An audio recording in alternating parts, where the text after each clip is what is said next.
بسم اللہ الرحمن الرحیم، السلام علیکم۔ میں گوہر بٹ سیاستہ کے پلیٹ فارم سے آپ کی خدمت میں حاضر ہوں۔ سب سے پہلے درخواست ہے کہ چینل کو سبسکرائب کر لیں اور بیل آئیکن کا بٹن ضرور دبا دیں تاکہ آپ تک میرا ویلاگ پہلے پہنچ سکے۔ خبر یہ ہے کہ نواز شریف کا نام سن کر حکومتیاں لگ گئیں دوڑا اور انہوں نے بغاضا چھوٹ بڑھتی اور کیسی آنا ہی نہیں۔ یہ معاملہ کیا ہے اس پر میں آپ سے بات کروں گا، لیکن اس سے پہلے میں آپ کو یہ بتاؤں کہ میاں محمد نواز شریف کے خوف میں مبتلا یہ حکومت جو ہے وہ مطلب ہر قسم کی کارروائی کرنا چاہ رہی ہے۔ جو بھی میاں صاحب کے حق میں چیزیں آ رہی ہیں ان کے خلاف کارروائی کے شروع ہو گئی ہیں۔ ایک درخواست دائر کی گئی ہے ہائی کورٹ، اسلام آباد ہائی کورٹ میں، اور وہ درخواست دائر کی ہے جناب چودھری محمد اکرم صاحب ہیں، سابق وہ نائب صدر ہیں اسلام آباد بار ایسوسیشن کے، وہ ایڈوکیٹ ہے ظاہر، انہوں نے ایک درخواست دائر کی ہے اور اس درخواست میں انہوں نے یہ کہا ہے کہ جناب چونکہ رانا محمد شمیم صاحب نے بیان حلفی جو دیا ہے وہ، اور جو چیف جسٹس ثاقب نثار کے حوالے سے انہوں نے بات کی ہے وہ ان کے حلف کی خلاف ورزی ہے، آئین پاکستان کی خلاف ورزی ہے، اس طرح کی بہت سارے الزامات لگا کر انہوں نے کہا کہ انہوں نے آرٹیکل 5 کی خلاف ورزی کی ہے، جس کے تحت شہری کو ریاست کے ساتھ وفادار اور آئین کا فرما بردار ہونا چاہیے۔ ساتھ انہوں نے کہا کہ رانا شمیم نے عدلیہ کو بدنام کرنے کی کوشش کی ہے جو کہ ریاست کا اہم ترین ستون ہے۔ ساتھ ہی انہوں نے یہ کہا کہ جناب ان کا نام جو ہے وہ ایگزٹ کنٹرول لسٹ میں ڈالا جائے اور ان کو آئندہ کسی بھی عہدے کے لیے نااہل قرار دیا جائے۔ یہ وہ باتیں ہیں جو کہ اس درخواست میں کی گئی ہیں اور اس درخواست کی سماعت ہو رہی ہے جناب کل سے شروع، اور درخواست کی سماعت کریں گے اسلام آباد ہائی کورٹ کے جج جسٹس طارق محمود جہانگیری صاحب۔ کل سے پیر کے روز سے یہ اس پر سماعت شروع ہوگی۔ اب وہ جو بھی فیصلہ ہوگا ظاہر ہے وہ عدالت کا کام ہے، وہ عدالت کرے گی۔ میں اس کے صرف ایک پولیٹیکل اینگل جو ہے اس پہ بات کرنا چاہتا ہوں، کیونکہ میں نہ وکیل ہاں، نہ مجھے قانون کا پتہ ہے، اور نہ ہی میں سمجھتا ہوں کہ میں نے ہر کام میں ماہر بننے دی لوڑ ہے۔ یہ وکلا کا کام ہے، وہ اس پر اپنی رائے دیں گے کہ وہ کیا ہوگا کیا نہیں ہوگا۔ میں صرف اس کا ایک پولیٹیکل آسپیکٹ جو ہے وہ آپ کے سامنے رکھنا چاہتا ہوں۔ دیکھیں، میاں نواز شریف صاحب جو ہیں وہ اس ملک کے 3 بار وزیر اعظم رہے ہیں، اور 3 بار کے وزیر اعظم ہوتے ہوئے ان کے بہت سارے ایسے ان کو پریولیجز حاصل رہے ہیں جو کہ عام شہری کو حاصل نہیں ہوتے۔ پاکستان کی سیاست میں ایسا ہی ہوتا ہے، یہ کوئی نئی شے نہیں جڑی میاں نواز شریف نے ہو رہی، یعنی ان کے ساتھ اگر ان کو ریلیف ملا ہے تو ایک عجیب ریلیف ملا ہوا ہے۔ یعنی یہ کبھی نہیں ہوا کہ ایک بندہ جو مجرم ہو، جس کو سزا ہوئی ہو، 2 کیسوں میں سزا ہوئی ہو، وہ اس کو عدالت آرڈر کر دے کہ جناب آپ اجازت مل جاؤ باہر جا کے اپنا علاج کرائے۔ ایسا کبھی نہیں ہوا، زندگی میں کبھی نہیں ہوا۔ یہاں تک ہوا ہے کہ جناب کوئی بندہ جو بڑا شدید بیمار ہو اس کو، اور مجرم ہو بلکہ ملزم ہی ہوئے، پاویں سزا نہ ہوئی ہوئے، اس کو بھی ضمانت ضمانت اس طرح سے نہیں ملتی، حالانکہ اس بیچارے کو مل جانی چاہیے لیکن اس کو نہیں ملتی۔ جیل کے اندر ہاسپٹلز بنائے ہوتے ہیں اور وہاں پر ان کو شفٹ کر دیا جاتا ہے۔ میں ایسے بہت سارے کیسز جانتا ہوں جس میں ایسا واقعات ہوئے ہیں کہ جناب بندہ سزا یافتہ ہے تو اس کو انہوں نے PIC شفٹ کر دیا، ٹھیک ہے، اور وہاں پر جا کے وہ اپنا علاج کرواتے رہے، اور پھر مطلب بہت پاورفل بندہ ہویا تو پھر PIC جو بڑی سزا پوری کر کے باہر آیا۔ ایسا بھی ایک واقعہ ہے، خیر وہ مجھے ایگزیکٹ اس بندے کا اصل میں نام بھول گیا تو اس لیے میں وہ واقعہ کوٹ نہیں کر رہا، لیکن یہ بے نظیر بھٹو کی حکومت الٹنے کے چکر میں کچھ جو اس وقت کے جو فوجی تھے ان کو سزا ہوئی تھی، کورٹ مارشل ان کا ہوا تھا۔ خیر وہ ایک معاملہ الگ ہے۔ میں کہنا یہ چاہتا ہوں کہ یہ کسی بندے کے ساتھ ایسا نہیں ہوا، نواز شریف کے ساتھ پہلی دفعہ ہوا کہ ان کو سزا ہوئی ہے اور ان کو باہر جانے کی اجازت دی۔ اس سے پہلے بھی ایک مثال جو ہے وہ بھی نواز شریف کے لیے کی ہی مثال ہے کہ میاں صاحب کو طیارہ سازش کیس کے اندر سزا ہوئی تھی، عمر قید کی سزا تھی، اور ایک دن جنرل پرویز مشرف دے نال انہوں کا معاہدہ ہو گیا اور وہ خاندان سمیت بیوی بچوں بھائی کے بیوی بچوں، بھیناں دے بیوی بچے، یعنی ہر پورا خاندان 54 سوٹ کیس لے گئے اور 50 کے قریب اپنے خاندان کے لوگ لے کے وہ پاکستان سے جدہ چلے گئے تھے۔ آپ کو وہ فوٹیج یاد ہوگی جب مرحومہ کلثوم نواز صاحبہ اللہ تعالیٰ انہیں غریق رحمت کرے، وہ جدہ ایئرپورٹ پر اتر رہی ہیں تو وہ کہہ رہی ہیں کہ بس اللہ نے ہمیں اپنے گھر بلا لیا ہے، ٹھیک ہے۔ ٹھیک ہے، یہ بھی واقعہ صرف تاریخ میں پہلی بار ہی ہوا تھا۔ تو دوسرا واقعہ جو ہوا جس میں نواز شریف کو پھر سزا ہوئی تھی، وہاں سے عدالتوں سے ملا، پہلا تو عدالتوں نے پوچھا ہی نہیں نا کسی نے، پرویز مشرف نے پوچھنا گوارا نہیں کیتا، وہ چیف ایگزیکٹو تھے، مالک و مختار تھے اس وقت ملک کے، وہ مارشل اللہ لگا کے بیٹھے تھے، انہوں دی زبان چن نکلا لفظ جڑا حکم سی، تو لہذا اس پر عمل درآمد ہو گیا تھا۔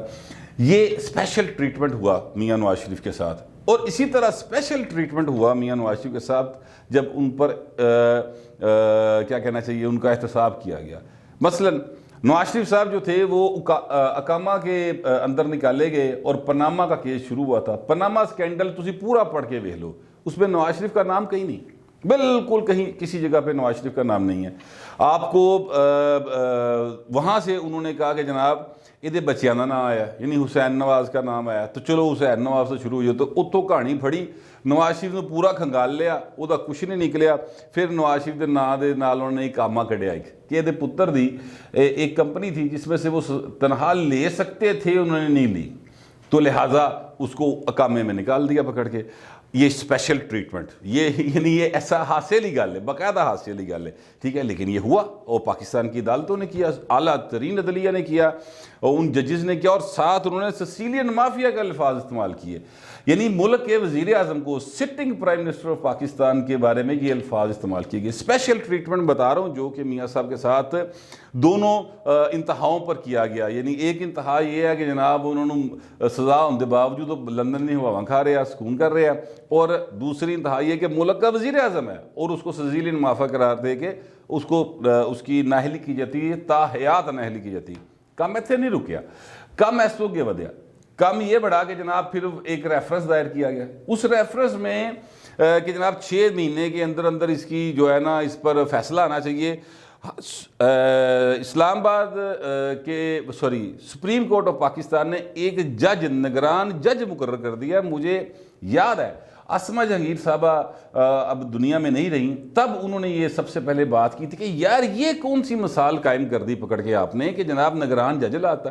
اگر سپریم کورٹ کا جج ایک کیا اس کو کہتے ہیں سیشن جج کے اوپر، احتساب عدالت کے جج کے اوپر نگرانی کر رہا ہوگا تو پھر وہ انصاف نہیں کر سکے گا، پھر وہ جج جو ہے نا وہ سیشن جج وہ بیچارہ گھبرایا ہی رہے گا۔ مطلب میں یہ نہیں کہہ رہا کہ اس پر دباؤ ڈالا نہیں ڈالا، وہ تو چیزیں میں آگے بتاؤں گا کیا ہوا تھا، لیکن میں فی الحال یہ کہہ رہا ہوں کہ وہ گھبرایا ہی رہے گا، یہ نیچرل بات ہے۔ مطلب میرے تے میرا افسر کھلوتا ہوئے وہ دیکھ رہا ہے میں دیکھنا تو صحیح کام کر رہے کہ نہیں کر رہے، اور میں جنہ مرضی پاکٹ ہوا میں کوئی غلطی ہو جائے گی، بالکل 100% ہو جائے گی۔ تو یہ ایک سلسلہ ہے۔ پھر اس سے عدلیہ کی انڈیپینڈنس بھی جو ہے اس کے اوپر بھی ایک سوال باقاعدہ طور پہ اٹھتا ہے، اور یہی سوال آسما جہانگیر صاحبہ نے اٹھایا تھا۔ پھر جناب اتھے بھی گل نہیں مکی، اس کے بعد جناب نواز شریف کو سزا ہو گئی، مریم کا نام نہیں تھا، مریم نے بھی سزا کرتی پھڑ کے، ٹھیک ہے۔ اب مریم نواز شریف صاحبہ اپنی باپ سمیت واپس یہاں پاکستان آئیں، جیل چلی گئی، اس کے بعد اپیل ہوئی، وہ پھر جو ایک پروسیس ہے وہ الگ ہوا۔ اب اس کیس کے سلسلے میں جو پھر چیزیں سامنے آنی شروع ہوئیں، ارشد ملک صاحب ویڈیو کہ جناب مینوں مجبور کیتا گیا، ابھی اس ویڈیو کے کچھ حصے رہتے ہیں جو مارکیٹ ہونے ہیں، اور ظاہر ہے وہ گواہیاں جو ہیں وہ آنی ہیں، وہ آپ کے سامنے آئیں گی۔ ناصر بٹ صاحب جو نواز شریف کے دوست ہیں، نون لیگ کے کارکن ہیں، وہ کہتے ہیں کہ اگر انصاف نہ ملا میرے لیڈر کو تو میں شامہ پھر سامنے لے کے آواں گا۔ اس میں ثاقب نثار صاحب کو انہوں نے کہا کہ نام ہے، لیکن اور بہت سے لوگوں کا بھی نام وہ کہتے ہیں کہ ہے، پتہ نہیں ان کی، لیکن بہر وہ ہوگا۔ اچھا، پھر اسی طرح سے آپ کو میں عرض کروں کہ ایک رانا شمیم صاحب جو ہیں انہوں نے یہ ایک درخواست بیان حلفی دیا۔ اچھا، پھر جسٹس شوکت عزیز صدیقی صاحب نے جو اپنی پٹیشن دائر کی اپنے فیصلے کے خلاف، تو اس پر انہوں نے یہ بتایا کہ کس طرح جنرل فیض حمید صاحب آئے تھے میرے پاس، اور انہوں نے مجھے نواز شریف کے بارے میں کہا تھا کہ آپ ان کی کیس کا کیا کریں گے اگر آپ کے پاس پٹیشن آتی ہے، تو انہوں نے کہا جی میں قانون کے مطابق کروں گا۔ انہوں نے کہا بھائی تو ساڑی 2 سال دی محنت خراب کر دیں گا، یہ انہوں نے باقاعدہ لکھا ہوا ہے۔ اس کو مریم نواز شریف صاحبہ نے بھی اپنی جو عدالتی اس وقت کارروائی چل رہی ہے اس کا حصہ بنایا ہوا ہے۔ اب رانا شمیم صاحب جو ہیں انہوں نے یہ باقاعدہ طور پر ایک بیان حلفی دیا۔ سچا جھوٹا میں نہیں پتا، میں اس بارے میں کوئی بات نہیں کر سکتا، کیونکہ ایک بندہ اون اوتھ یہ بات اگر کہہ رہا ہے تو اس کی بات کو جج کیا جانا چاہیے، اس کی بات کے اوپر سوال ہونے چاہیے، اس پر ایک انکوائری ہونی چاہیے، یہ میرا خیال ہے۔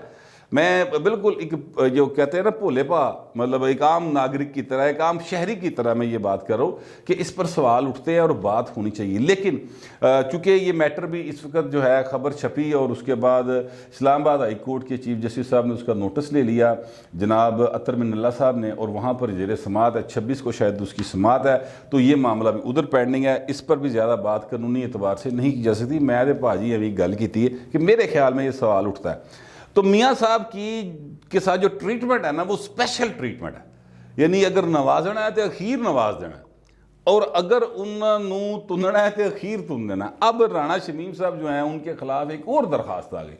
انہوں نے کہا جناب کہ یہ جو صاحب ہیں یہ چودھری محمد اکرم صاحب، انہوں نے کہا یہ انکوائری کرو، نال ہی فوری طور پہ انہوں نے انکوائری کرنے کا نہیں کہا، انہوں نے کہا ان کے خلاف کارروائی کرے رانا شمیم صاحب کے خلاف. یہ چیف جج تھے یاد رکھیے گا گلگت بلتستان کے، اور جس وقت یہ تھے اس وقت کا مطلب ہے کہ وہ ان گلگت بلتستان کے چیف جسٹس تھے. یہ بات ذہن میں رکھیے گا. تو ایک چیف کے خلاف جو ہے کارروائی شروع ہو گئی ہے. کارروائی خلاف تو نہیں لیکن اس حوالے سے کارروائی شروع ہو گئی جو درخواست ان کے خلاف آئی ہے. میرے خیال یہ بہتر الفاظ ہیں. وہ جو بھی فیصلہ ہوگا وہ دیکھا جائے گا. نواز شریف جو ہے نا وہ اس حکومت کے اس موجودہ سیٹ اپ کے گلے میں پھنسا ہوا ہے. وہ مطلب سمجھ نہیں آ رہی، وہ حلق تو اتارن کی کوشش کرتے وہ پھر باہر آئی جاتا ہے، وہ پھر حلق چوں نکلن کی کوشش کرتے وہ پھر باہر آتا ہے. ان کو سمجھ نہیں آ رہی کہ اسی کریے کی. عالم یہ ہے، یہ اتنی پریشان ہے حکومت اس حوالے سے کہ آج کانفرنس ایک ہو رہی ہے، آسما جہانگیر فاؤنڈیشن ایک کانفرنس کروا رہی، 2 روزہ کانفرنس ہے. کل وہاں پر علی احمد کرد صاحب نے بڑی خون گرما دینے والی ایک کچھ باتیں کی تھی، جس کا جواب پھر اس وقت موقع پر موجود تھے چیف جسٹس آف پاکستان محترم گلزار احمد خان صاحب، انہوں نے اس کا جواب دیا تھا. تو بلکہ کہا، نام لے کے کہا تھا علی احمد کرد کا کہ مجھے بتائیں کہ وہاں سے پریشر آیا کیسے آیا. اس پر میں ویلا کر چکا ہوں. آج اس کانفرنس کا دوسرا اور آخری روز ہے. آج پولیٹیکل پرسنالٹیز وہاں پر آئیں، قاہرہ صاحب آئے، شاہد حقان عباسی صاحب آئے اور دوسرے لوگ آئے. اب بھی یہ خیال ہے اور میں نے منتظمین سے پتہ کیا تو انہوں نے کہا جی امکان ہے کہ نواز شریف خطاب کریں گے 5 بجے کے قریب اس کانفرنس سے، لیکن یہ ابھی پکی گل کوئی نہیں ہے. مطلب لیکن یہ بات چونکہ پھیلی ہوئی ہے اور کل سے سارے صحافیوں میں موجود تھی یہ بات کہ نواز شریف خطاب کریں گے، لہذا وہاں پہ میڈیا کا بہت رش ہے. لیکن فواد چوہدری صاحب نے وہاں پر خطاب کرنا تھا. اور اب جب میں آپ سے وی لاگ کر رہا ہوں اسے تھوڑی دیر پہلے آپ ان کا ٹویٹ دیکھ لیں. اس ٹویٹ میں انہوں نے یہ کہا ہے کہ جناب میں چونکہ وہاں پر ٹویٹ کیا ہے میں پورا آپ کو پڑھ دیتا ہوں، آپ ٹویٹ بھی ان کا دیکھ لیجئے گا. میں نے ان کا اسکرین شاٹ لیا ہوا ہے، میں وہ آپ کے سامنے پڑھنے لگا ہوں. کہتے ہیں کہ آج آسما جہانگیر کانفرنس میں مجھے مدعو کیا گیا تھا. مجھے بتایا گیا ہے کہ کانفرنس کے اختتام ایک مفروض ملزم کی تقریر سے ہوگا. ظاہر ہے یہ ملک اور آئین کا مذاق اڑانے کے مترادف ہے. میں نے کانفرنس میں شرکت سے معذرت کر لی. اب یہ فواد چوہدری صاحب کہہ رہے ہیں. اس سے آپ اندازہ لگائیں کہ یہ نواز شریف دے نا تو چالو نے سارے جانے. حالانکہ فواد چوہدری صاحب جو ہیں ان کو ایسا میرا نہیں خیال کرنا چاہیے تھا. انہوں نے اپنی واری سے اپنی گل کرتے، ایک فورم ہے وہاں پر جا کر وہ اپنی بات کرتے اور اس کے بعد نواز شریف کا خطاب ہوتا نہ ہوتا بہت بات دی گلا نے کہ نواز شریف خطاب کرتے تو وہ کیا کہتے، وہ یقینی طور پہ فواد چوہدری صاحب کو ڈسکس نہ کرتے. مجھے اس بات کا پتہ ہے کیونکہ میاں صاحب کا یہ کیلیبر نہیں ہے کہ وہ وزراء کو ڈسکس کرے، اور وہ نہیں کرتے. میں نے دیکھا ہے کہ وہ اس طرح سے خام خواہ کسی کو اہمیت نہیں دیتے. لیکن کہنے کا مطلب یہ ہے کہ فواد چوہدری صاحب کی جو بات ہے، اب وہ چونکہ وکیل بھی ہیں، حکومت کے ترجمان بھی ہیں، اور حکومت کے ظاہر ہے کہ وہ وزیر اطلاعات ہیں اور عمران خان کی کور کمیٹی کے بڑے اہم ترین رکن ہیں. تو میں یہ میرا خیال ہے کہ میری سوچ ہے کہ میں نہیں سمجھتا کہ فواد چوہدری صاحب نے اپنے طور پر یہ فیصلہ لیا ہوگا. یہ عمران خان صاحب کی ڈائریکشن کے اوپر وہاں سے کہیں سے بنی گالا سے یا پرائم منسٹر ہاؤس سے انہیں کہا گیا ہوگا کہ آپ نے وہاں پر نہیں جانا. اس کی وجہ یہ بھی ہے، ظاہر ہے کہ نواز شریف کی حوالے سے بھی انہوں نے تو بتا ہی دیا کہ وہاں پر ایک مفرور ملزم جو ہے وہ ہے. پائیں تسی غلط کہہ گئے ہو، وہ مفرور ملزم نہیں ہے، وہ مفرور مجرم ہے. اگر آپ قانون کی بات کرتے ہیں تو وہ مفرور مجرم ہے. لیکن میں آپ سے عرض کروں مفرور بھی نہیں ہے. وہ اس لیے مفرور نہیں ہے کہ وہ عدالتوں کی اجازت کے ساتھ گئے، ٹھیک ہے، اور عدالتوں نے اسے اجازت دی ہے. اب مجھے نہیں پتا کہ ان کو کسی نے مفرور قرار دے دیا ہوا ہے، شاید اسلام آباد ہائی کورٹ نے دیا ہوا ہے، میرا خیال ہے، مجھے ایگزیکٹ کنفرم نہیں ہے. تو وہ پائنا تہاڈی حکومت نے اجازت دیتی سی. سر میں آپ کو یاد دلانا چاہتا ہوں، عمران خان صاحب کے کلپس موجود ہیں. آپ وہ دیکھ سکتے ہیں. اس میں وہ کہہ رہے ہیں کہ جناب میں نے چیک کروایا ڈاکٹر فیصل سے اور پتہ نہیں کون سا ان کا ڈاکٹر ہے ان سے کہ یار واقعی عمران نواز شریف طبیعت بڑی خراب ہے, تو ہم نے انسانی ہمدردی کی بنیاد پر ان کو اجازت دی ہے کہ وہ جا کرے. پہلے یہ کہہ رہے سن کہ جناب وہ 7 ارب روپیہ کہ 10 ارب روپیہ جڑا نا وہ سانو تھے جمع کراؤ تو چلے جاؤ. فواد چوہدری صاحب کا کیا کرتے تھے باتیں. اب وہ ہوا یہ ہے کہ جناب وہ 50 روپے کا سٹامپ فارم دیتا, اللہ دی قسم وہ سٹامپ فارم بھی شہباز شریف نے نہیں سی خریدیا, وہ 50 روپے شہباز شریف نے خرچ نہیں سی کیتے. میں اس گل نوں جاننا, میں ان دنوں رپورٹنگ کرتا تھا, مجھے پتہ ہے کہ وہ 50 روپے شہباز شریف نے دیے. وہ انہوں دا وکیل دا منشی جا کے نس کے لایا سی شہباز شریف کے نام ہوتے. مگر میں عرض یہ کرنا چاہتا ہوں ایکچولی جو وہ یہ ہے کہ سر یہ آپ نے اجازت دی ہوئی ہے حضور اور وہ وہاں پر گئے ہوئے ہیں. اگر آپ نے غلط دی ہوئی ہے تو پائن پھر یاسمین راشد نو پرائم منسٹر آف پاکستان نو اور اس ڈاکٹراں نو دی ٹیم نو پھڑو جنہاں دے کہن تے تسی جنہاں دی ریکمنڈیشنز تے اس گل نہ ایگری کیتا عدالت دے وچ, اور آپ نے ان کا نام ECL سے نکالا اور پھر ان کو جانے کی اجازت دی. یہ آپ نے خود سارا کچھ کیا ہوا ہے. تو اب اس طرح کی مطلب حرکتیں معذرت کے ساتھ کوئی اتنی اچھی نہیں ہے. ذرا تھوڑا سا کشادگی دکھائیں سیاست کے اندر, اور اگر وہ اپنا کو موقف دیں گے اور آپ تو ظاہر وہاں پر موجود نہیں ہوں گے, آپ اپنی بات ان سے پہلے کر کے چلے جائیں. یہ بہت تنگ نظری کی بات ہے, اور اس سے تو لوگ کہیں گے کہ وہ من نس گئی. جیسے میں نے شروع میں کہا فواد چودھری نس گیا, جٹ پتر ہے, جٹاں دا نسنا بڑی عجیب جی گل لگتی ہے. لیکن یہ ہے کہ وہ یہ اس طرح کی باتیں پھر لوگ کریں گے, کیونکہ وہ کیا وہ گانا ہے کشور کمار کا, کچھ تو لوگ کہیں گے. لوگوں کا کام کا کہنا, جو میں نے سمجھا جو سوچا وہ میں نے کہہ دیا ہے. آپ دوسرے درخواست ہے کہ جو آپ سوچتے اور سمجھتے ہیں اس حوالے سے وہ بھی آپ بھی کہہ دیں, پر ڈیسینسی کے ساتھ. فی الوقت اتنا ہی, ملتے ہیں اگلے ویلاگ.